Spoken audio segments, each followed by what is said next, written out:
Oh, sis, it's that time of day. Whew, we have made it through another day. Listen, we've taken that warm shower that we talked about yesterday. Yeah, the shower that gets you ready to go to sleep. And I am ready for some good dreaming. Like my nightgown says, always dreaming. So let's talk a little bit about sleep, our secret weapon. Yeah, who knew sleep would be so important for us as we go through midlife? Good quality sleep, there's nothing like it. And just as you think that, your body already knows it. So, what's your sleep routine like? Like, do you struggle to go to sleep at night? Or are you the type of person that once your head hits that pillow, it's all over? It's another day for you. I used to struggle. I used to struggle with my sleep. Oh, I used to struggle something serious. But once I developed a great sleeping hygiene routine for myself, I am able to fall asleep. And guess what? My sleep routine doesn't start just at night, it's part of my daily self care routine.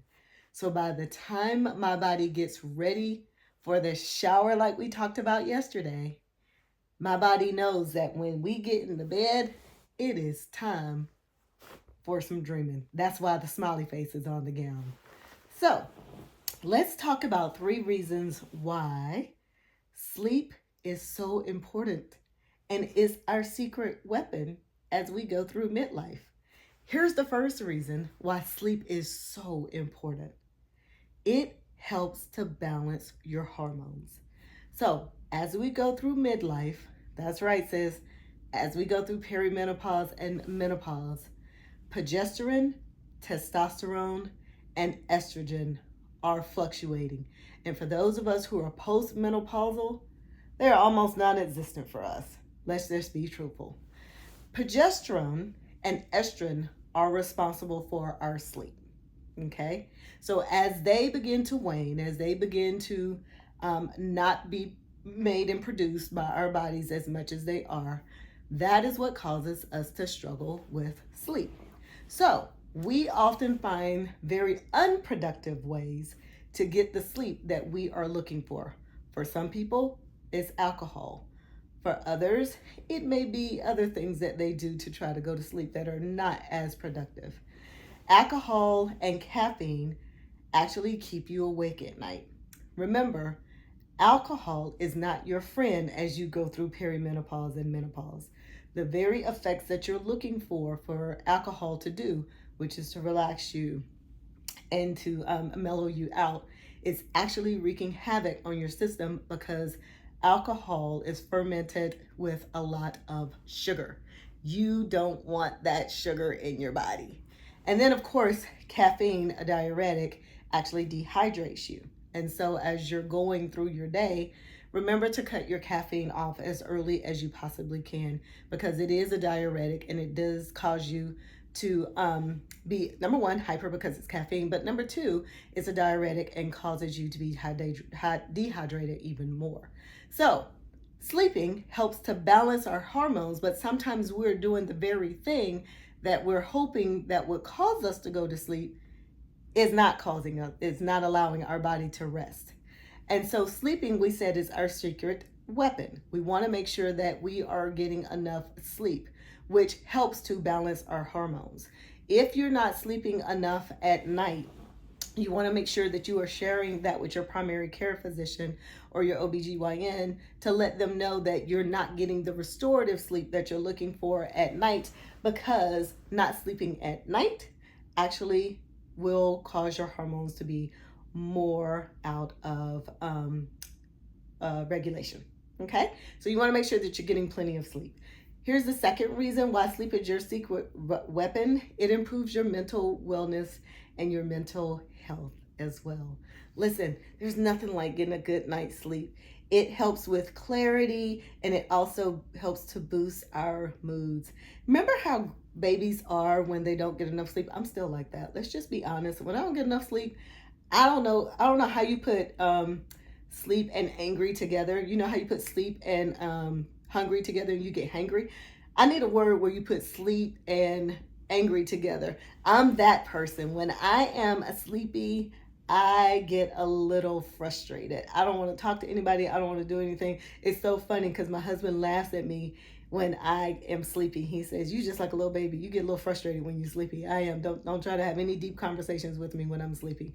But sleeping helps to improve your overall mental health and wellness. It helps to boost and regulate your moods, right? Helps to keep your mood stable. And it also gives you better clarity. Remember some of that brain fog you get sometimes? Well, it could be because you are sleep deprived. So, I'm not only going to talk about sleep hygiene at night, but I'm going to sneak in this little thing too. Listen, there's nothing like a nap during the day. Let's talk about it. I'm a nap girl. Are you? I love, love, love a 15-minute nap. Maybe I should make that part of our self care. Naps during the day. Let me think about that. Yes. Okay. So I love a 15-minute nap. I have gotten very good at timing myself when 15 minutes is up and I wake up refreshed and rejuvenated. You know how sometimes when your phone runs slow or your computer runs slow and you just need to do Control Alt Delete and do a reset? That's what a 15-minute nap is. Some people absolutely cannot do them. I am the queen of a 15-minute nap. So, just think about different ways that you can improve your sleep quality to improve your mood and to improve your clarity.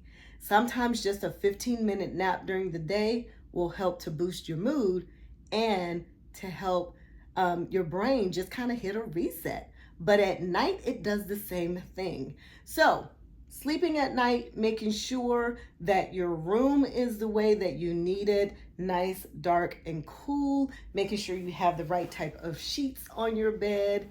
Yeah, all of that helps when it comes to your sleep hygiene. Here's the third reason why sleep is so important for us. It improves our physical health and it slows down the effects of aging. Restorative sleep is what you need, sis.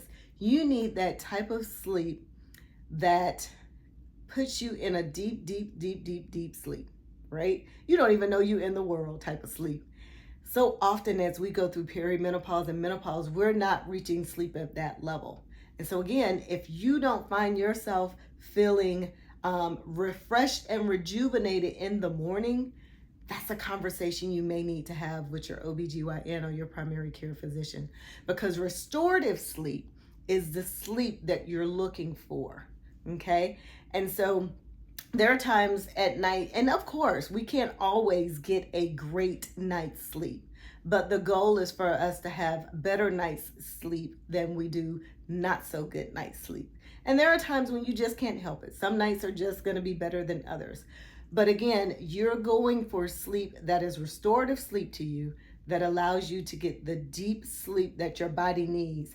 Here's what most people think. Most people think that your brain is active more during the day.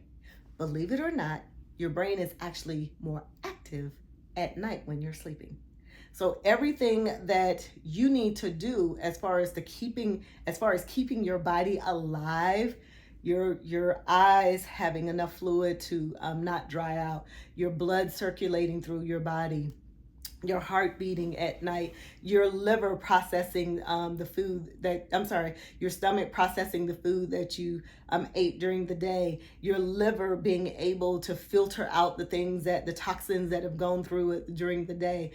All of that happens at night. That's why it's so important for you to get restorative sleep at night. Your memories of the day are actually housed in your brain, and your brain is processing everything that you've done during the day to put it into your long-term or short-term memory, wherever it needs to go. That happens at night. So if you're not getting a good night's sleep, that restorative sleep, then your body is actually not operating at its optimal level. So we want to make sure that at night we're getting the good restorative sleep. So what does that look like for you? It may mean at night you turn off your top light and you only have your lamp going. It means stop scrolling. What is your scrolling time cutoff? What is that cutoff time for you? Because the blue light of your phone keeps you is designed to keep you awake. So what time is your cutoff time on your phone? Yeah, think about that for a second. How many of you have TVs in your room? A lot of people have TVs in their room, but what time is your cutoff time for your TV? And for those of you who have to sleep with the TV on, I want you to think about this. Is it really the TV that you're wanting, or is it the noise from the TV that you're needing? If it's the noise that you're needing because the silence keeps your mind racing, then you may want to invest in a sound machine. I am one of those people that cannot sleep with silence. I have to have some type of noise. So I've invested in a small noise machine that lets me pick the type of sounds that I want to hear at night, be it white noise, brown noise, purple noise, the sound of rushing waves at the beach, or the sound of birds in a forest, or a brook, a bubbling brook, or whatever the sound is that I need at night. But it's my brain does not allow me to sleep without some type of noise. And I've noticed the older I've gotten, the more I cannot sleep with the TV on, because of the lights of the TV and the people talking continues to keep my brain stimulated. So no TV. After my husband watches the news, we turn on my sound machine, and I'm able to go into a deep sleep. I used to struggle with going to sleep. I don't struggle with that anymore. I've been able to really, really work on slowing my brain down enough with the 4x4 deep breathing that we did on day one. I am able to start that as I settle into bed, and I'm able to fall off to sleep a lot easier, which allows me to stay asleep. And I think I've shared this in a previous video. I actually use the HRT, the hormone replacement therapy, which allows my hormones to balance a little bit better, which allows me to stay asleep a lot longer during the night.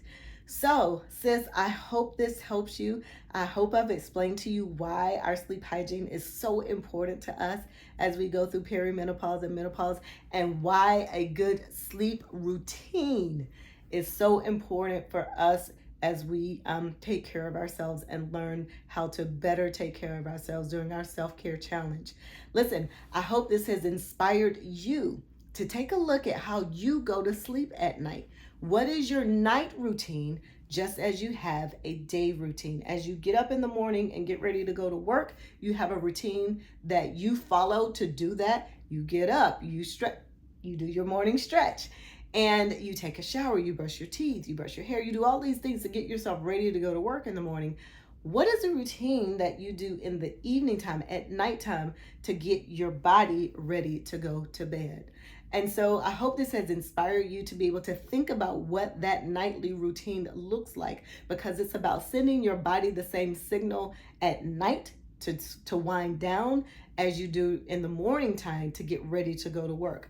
Remember, caffeine and alcohol are not your friends. So if you're one of those women that say, "Ooh, I need a glass of wine to be able to go to sleep at night to unwind," listen, alcohol is not your friend as you enter perimenopause and menopause. So think about hot tea. There are a number of hot teas out there that help with sleep: chamomile, lavender. Sleepy Time has a number of great quality teas that you could use to help unwind and go to sleep. Just as you have scents in your shower, sensual scents in your shower, you can have scents at night as well. One of the things that I've incorporated also when it comes to my sleep routine is I have a scent. I have a diffuser that I have on my nightstand, and at night we use one called Calm Sleep, which is how we go to bed. It's a scent of lavender, and I can't remember the other scent off the top of my head, but it's a scent that causes us to be able to go to sleep and rest well, sleep peacefully at night as well. So we want to make sure our temperature is right. We want to make sure the room is dark enough, cool enough. We want to make sure that we're using cooling sheets. You also want to make sure that there's not a lot of different noises and sounds as you go to sleep at night. So for those of you that are watching TV, listen, let's do something a little different there. Cut off the phone and rest well. Sis, until tomorrow, make sure you get some good quality sleep. So until tomorrow.